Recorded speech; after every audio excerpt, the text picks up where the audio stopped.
नालत ऐसी जिंद तो तुलसी या संसार को भयो मोतियां। एक अज्ञान का मोतियां मंद आवरण हमारे ज्ञान वैराग रूपी नेत्रों में छाया हुआ है, तो हमें वो नजर नहीं आ रहा। केवल एक अज्ञान का पर्दा हटाना है, और कहते हैं खुद ही पर्दा यार को दीदार के लिए, वरना कोई रकाब नहीं यार के लिए। ये अज्ञान का पर्दा छाया हुआ है, केवल ये पर्दा हटाना। और इसी पर्दे को हटाने के लिए हमारे शास्त्रों में, वेद पुराणों में साधन लिखे। वेदों में 1,00,000 मंत्र हैं, 16,000 मंत्र हैं कर्मकांड के, 80,000 मंत्र हैं कर्मकांड के, 16,000 मंत्र हैं उपासना कांड के, अंत में 4,000 मंत्र हैं ज्ञान कांड के, जिनको वेदांत कहते हैं। वेदांत माने वेदों का जो अंतिम भाग। तो कर्म, उपासना और ज्ञान तीनों वेदों में लिखा है। किस लिए? हमारे अंतःकरण में 3 पर्दे पड़े हुए हैं। 3 जो है दोष बताए। पहला है मल, दूसरा है विच्छेद और तीसरा है आवरण। मल माने क्या होता है? मन का पाप। तो मल दोष की निवृत्ति करने के लिए कर्मकांड लिखा। कर्मकांड में सब आता है, भगवान की भक्ति करना, पूजा पाठ करना, जप तप करना, दान धर्म करना, परोपकार करना, सेवा करना। तो कर्म करने से क्या होता है? हमारे अंतःकरण का जो मल दोष है उसकी निवृत्ति हो जाती है। दूसरा विभाग वेदों में लिखा उपासना। उपासना में आता है ध्यान धारणा। अपने जो जिसको इष्ट मानता है उसका ध्यान लगाता, समाधि लगाता है। तो ध्यान धारणा से क्या होता है? हमारे अंतःकरण में दूसरा दोष है विक्षेप। विक्षेप माना होता है मन की चंचलता। तो ये विक्षेप दोष दूर हो जाता है उपासना करने से। तीसरा रहा आवरण। तो आवरण को हटाने के लिए है जो गुरुओं का ज्ञान, जो महापुरुष आपको सुना रहे हैं, सभी सुनाते हैं। गुरु ज्ञान के सावन से मन की मैल छुड़ाएगा, निर्मल मन के शीशे से भगवान का दर्शन पाएगा। केवल हमें अपने मन को निर्मल करना है। मन, अंतःकरण हमारा मलिन है तो हमारे वो नजर में नहीं आ रहा। इसलिए इसके लिए वेदों में ये सब साधन लगे हैं। इसलिए वेदांत कभी कर्म उपासना का खंडन नहीं करता, क्योंकि कर्म उपासना नहीं करोगे तुम्हारे अंतःकरण की शुद्धि नहीं होगी। और जब अंतःकरण की शुद्धि नहीं होगी तो ये ज्ञान गुरुओं का तुम्हारे हृदय में ठहरेगा भी नहीं। इसलिए हम कई बार कहते हैं कि जो भक्त होकर के ज्ञान का खंडन करता है तो हम कहते हैं उसकी भक्ति अधूरी है। और कोई ज्ञानी कहला करके भक्ति का खंडन करता है तो उसका ज्ञान अधूरा है। क्योंकि खंडन मंडन 2 में बनता है। एक है जब, दूसरा है ही नहीं। अखंड मंडलाकारम व्याप्तम चराचरम। अखंड रूप से सारे पिंड ब्रह्मांड, विश्व ब्रह्मांड में जो समाया हुआ चेतन ब्रह्म, उसका खंडन कैसे करोगे? हो ही नहीं सकता। इसलिए यही समझना है कि सब में वही चेतन देव सब में समाया हुआ है। कहते सब में मेरा देव विराजे, सबसे मेरा प्यार हो, ऐसे आत्म देव को हमारा नमस्कार। एक कोई 2 भाई थे, आपस में झगड़ गए तो पिता ने दोनों को निकाल दिया घर से। बोले जाओ यहां से, झगड़ा करते हो। दोनों घर से निकल गए। नगर के बाहर एक आश्रम था, वहां बैरागी वैष्णव महात्मा रहते थे। वहां जाकर के पहुंच गए। कहते घर में हुई खटपट और घर से भागे झटपट और पहुंचे गुरु के मठ पर। महात्मा थे, वयोवृद्ध थे। कहा गुरु जी हमें शिष्य बना लो, हम आपकी सब सेवा करेंगे। गुरु जी ने भी सोचा चलो बुढ़ापा है, ये नए शिष्य हैं, नई उम्र है, ये सेवा करेंगे। दोनों को शिष्य बना लिया। बैरागी महात्मा राम मंत्र देते, अपने यहां शिवोम का मंत्र दिया जाता है। तो दोनों को राम मंत्र दे दिया, शिष्य बना लिया, और एक का नाम रख दिया रामदास और दूसरे का नाम रख दिया लक्ष्मण दास। दोनों बड़ी अच्छी तरह से आश्रम में रहने लगे। बड़ा आश्रम था, गाय भी थी, जमीन भी थी, सब कुछ था। सेवा करने लगे, गुरुजी की भी सेवा करने लगे। अब गुरु महाराज को फुर्सत मिल गई, आराम से अपना लेटे रहे। एक दिन गुरुजी के मन में संकल्प आया कि चलो थोड़ा तीर्थाटन करे आवे, घूमे आवे। अब शिष्यों ने आश्रम का काम संभाल लिया, दोनों को आश्रम सौंपा, गुरुजी तीर्थाटन करने के लिए निकल गए। 2-4 दिन तो ठीक ठाक काम करते रहे दोनों। अब झगड़ा करने का स्वभाव तो पहले ही से था, घर से झगड़ा करके निकले थे। जिनकी घर में नहीं बनी तो वन में क्या बनेगी, तो वहां भी झगड़ने लगे गुरुजी के आश्रम में। आप जैसे भगत थे, समझदार, बोले देखो तुम झगड़ा करोगे तो गुरुजी आएंगे, दोनों को निकाल लेंगे, तुम्हारी नहीं बनती और आधा बंटवारा कर लो, अपना अपना काम करो। तो भक्तों ने आधा आश्रम, आधी गाय, आधी जमीन, जो संपत्ति थी आधा आधा बंटवारा कर दिया, अपना अपना काम करने लगे।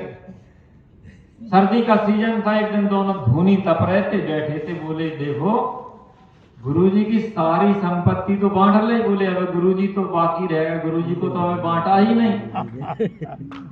तो रामदास कहने लगा गुरुजी को बांटने के लिए कहीं से पंच नहीं बुलाना, गुरु महाराज की तो सेवा करनी है। रामदास ने कहा दाहिने पैर की, दाहिने हाथ की, दाहिने अंग की सेवा हम करेंगे। लक्ष्मण दास आ गया, कहने लगा तो ठीक है, हो गया बंटवारा, बाएं पैर की, बाएं हाथ की, बाएं अंग की सेवा हम करेंगे। इस प्रकार से दोनों ने गुरु महाराज का भी बंटवारा कर लिया। अब एक दिन दोनों ने कुल्हाड़ी ली और जंगल में चले गए लकड़ी काटने के लिए, क्योंकि पहले तो लकड़ी से भोजन प्रसादी बनाते थे, धूनी तपते थे। देवयोग से उसी दिन गुरु महाराज तीर्थाटन करके लौट के आ गए। देखा आश्रम में तो ताला पड़ा था, थके हुए आए थे। एक चारपाई रखी थी बाहर, गुरुजी ने वो उठाई, एक वृक्ष के नीचे बिछा के अपना लेट गए, आराम करने लगे। स्वाभाविक व्यक्ति जब आराम करता है ना तो पैर के ऊपर ऐसा पैर रख लेता है। दाहिने पैर के ऊपर बायां पैर ऐसे रखे थे, गुरुजी आराम कर रहे थे। दोनों लकड़ी काट के आए, देखा गुरुजी आ गए, बड़ी प्रसन्नता हुई। लकड़ी गट्ठी पटकी, पहले बोले गुरुजी को प्रणाम करें, फिर चाय नाश्ता भोजन की पूछे। तो पहले रामदास आया, कंधे पर कुल्हाड़ी रखे, देखा उसने चरणों में दृष्टि गई, क्योंकि प्रणाम तो चरणों में किया जाता है। चरणों पे नजर गई, कहीं तो महाराज ऐसे कर लेते हैं, ऐसे कर लेते। एक भगत आए, हम बैठे थे ऐसे कुर्सी पे, ऐसे घुटनों पे ऐसे। हमने की भगत ये क्या कर रहे? बोले प्रणाम कर रहे हैं। हमने की हम तो घबरा गए तुम्हारे प्रणाम से। बोले क्यों? हमने की हम तो ये समझा तुम्हारी तो छूट जाए तो हमारी छाती ठंडी हो जाए। ये कोई प्रणाम का कारण थोड़ी होता, चरणों में सिर रख के प्रणाम की जाती है। तो रामदास आया तो रामदास की चरणों पे दृष्टि गई, पहले देखा दाहिने पैर के ऊपर बायां पैर रखे थे। ओ महाराज प्रणाम करना तो भूल गया। बोले गुरुजी बड़ा अन्याय कर रहे, बताओ जी हमारे इष्ट के ऊपर मुझे दुश्मन को पैर रखे, बंटवारा हो गया था ना, तो प्रणाम करना तो भूल गया उसने। आओगे ना ताओ, एक कुल्हाड़ी मारी, गुरुजी का बायां पैर कट गया। गुरुजी बोले अरे तूने क्या किया, क्या किया? लक्ष्मण दास आ गया, बोले गुरुजी क्या बात है, क्या बात?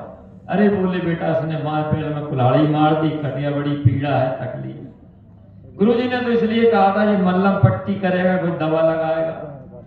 लेकिन वो लक्ष्मण दास रामदास से और ज्यादा समझदार था। कहने लगा गुरुजी ये बताओ, जब इसने हमारे इष्ट को खंडित किया तो हम गम खाएगा? बोले बेटा तू तो समझदार, बोले इसमें नहीं समझदारी की जरूरत। एक कुल्हाड़ी मारी, गुरुजी का दाहिना पैर भी कट गया। हमारा कहने का तात्पर्य है दोनों को, मूर्खों को ये पता होता है कि दोनों पैर, दोनों चरण हमारे गुरुजी के, तो क्यों काटते? इसलिए एक है निर्गुण और दूसरा है सगुण। उसी विराट पुरुष परमेश्वर के दोनों पैर हैं। कहते हैं निर्गुण लागे पिता हमारे, सरगुण है मातारी, और किसको निंदे किसको बंदे दोनों पड़ रहा भारी। इसको निंदे उसको बंदे ताको निगरा कहिए, इससे न्यारा उससे न्यारा ता न्यारे में रहिए। रामायण में लिखा है अगुण सगुण दो ब्रह्म स्वरूपा। सगुण निर्गुण दोनों ब्रह्म स्वरूप है, फिर तो खंड मंडन करने की क्या आवश्यकता है।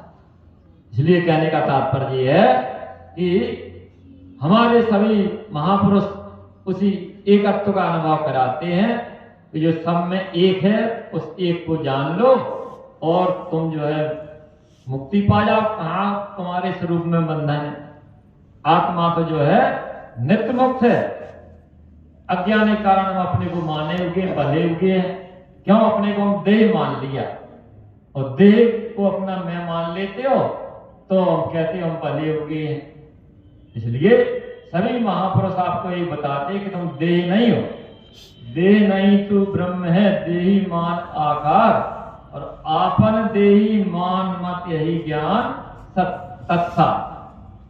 इसलिए इस 3.5 आत्मा का जो पंच भौतिक देह है ये मैं नहीं। इसका प्रमाण गीता में अभी स्वामी देवानंद जी महाराज बड़े अच्छे समझा रहे थे। 5वें अध्याय का श्लोक की उन्होंने बड़ी अच्छी व्याख्या की। तो दूसरे अध्याय का ये 22वां मंत्र है, वासांस जीर्णानि यथा विहाय नवानि गृह्णाति नरो प्राणी तथा शरीराणि विहाय जीर्णा अन्यानि संयाति नवानि देहि। ये भगवान कृष्ण की वाणी। भगवान कहते हैं वासांस जीर्णानि यथा विहाय, जैसे वस्त्र जीर्ण हो जाता है, पुराना पड़ जाता है, तो व्यक्ति बदल के उसे नया पहन लेता है। इसी तरह भगवान कहते तथा शरीराणि विहाय जीर्णा अन्यानि संयाति नवानि देहि। इसी तरह भगवान कहते हैं ये जीवात्मा ये शरीर रूपी वस्त्र है, ये पुराना पड़ जाता है तो इसको भी बदल के नया धारण कर लेते। शरीर बदलते रहते हैं, आत्मा सदा एक रस है, सदा एक रस अजयविनाशी, और सबके हृदय निरंतर बस। उसमें नाना शरीर बनते और मिटते रहते हैं। इस तरह पुराने होने पर हम वस्त्र बदलते रहते हैं। तो शरीर तो ये वस्त्र की तरह है, ये बदलते रहते हैं। हम तो नित्य मुक्त है, अजर है, हमारे अविनाशी है। तो कहने का तात्पर्य इस प्रकार जो ज्ञान प्राप्त कर लेता है उसको कहीं कोई भ्रांति नहीं होती है, कहीं कोई दुख नहीं होता है। अब आपसे हम ये पूछते हैं कि जैसे एक सियाने आदमी को पुराना वस्त्र बदल के नया पहनाया जाए तो बताओ प्रसन्न होगा कि दुखी होगा? सभी को प्रसन्नता होती नया वस्त्र पहनने में।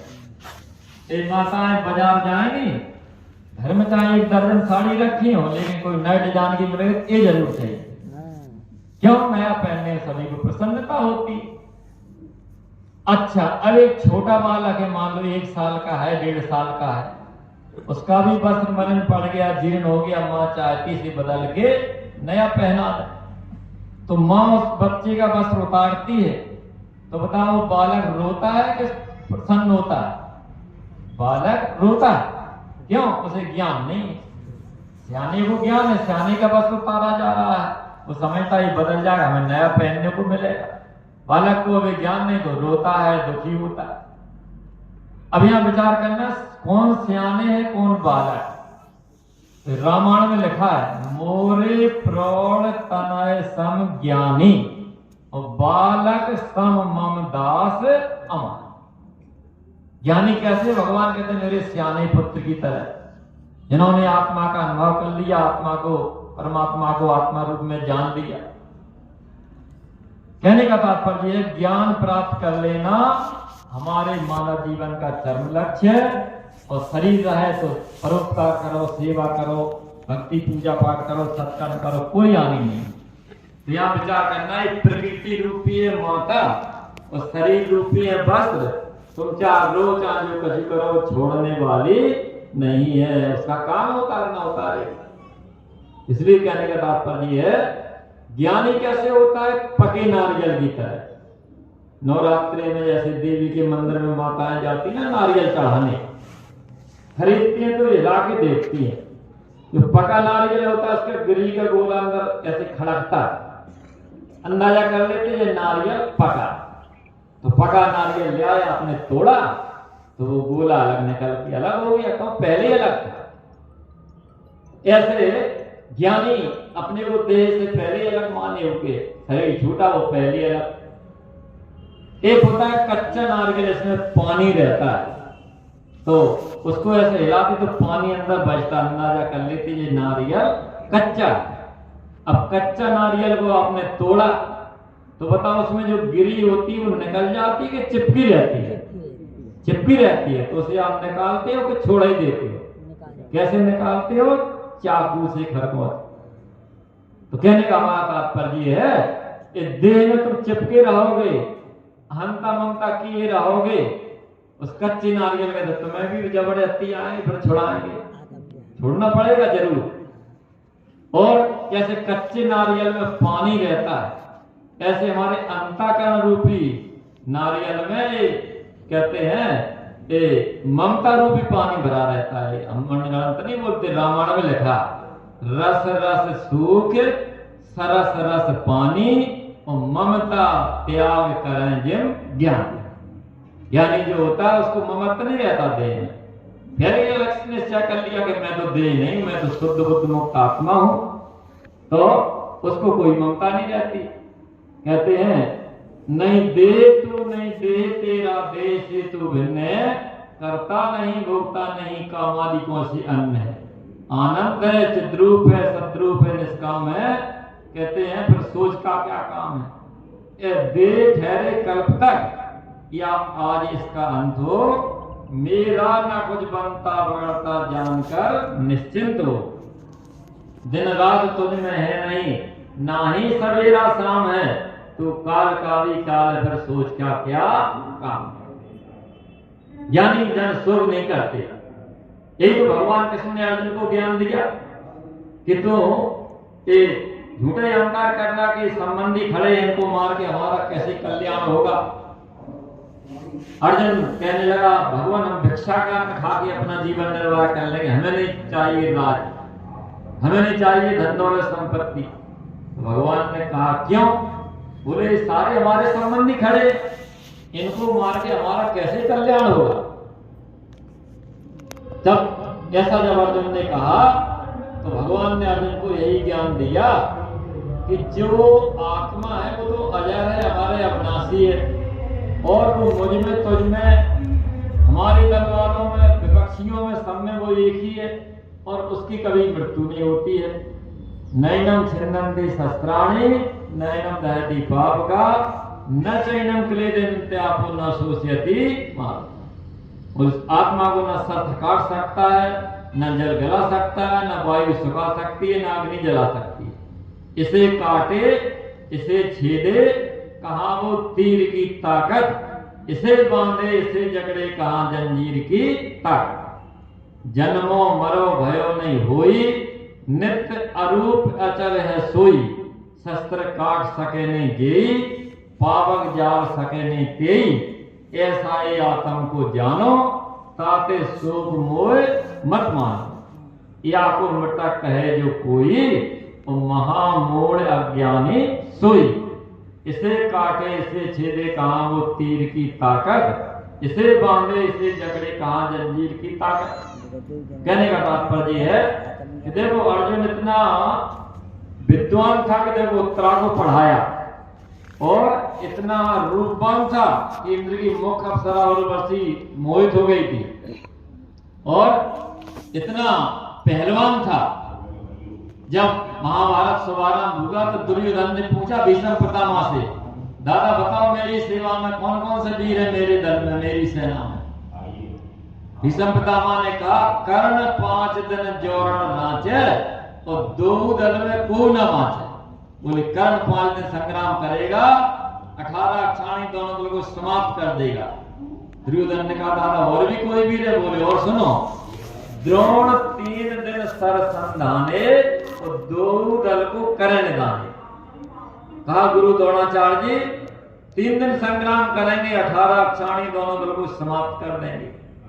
फिर दुर्योधन ने कहा दादा और भी कोई वीर बोलो और क्या, मेरी 500 वर्ष की आयु हो गई, दाढ़ी बाल सफेद हो गए, लेकिन जो मैं ब्रह्मचर्य के बल से आपन तेज समारो, एक दिवस में 2 दल मारो।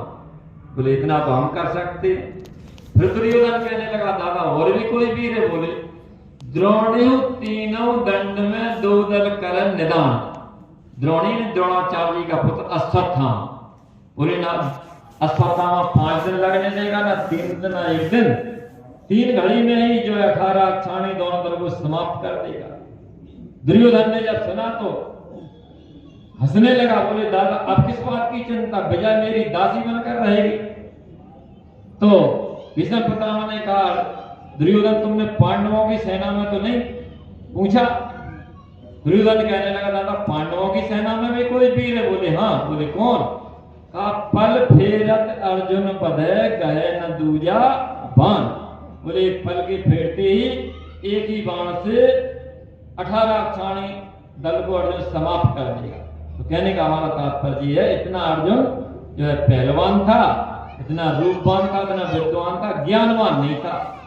धनुष बाण को फेंक दिया, रथ के पिछले भाग में बैठ गया, तब भगवान ने अर्जुन को यही आत्मज्ञान दिया, तब जो इसका मोह दूर हुआ और विधिवत संग्राम किया।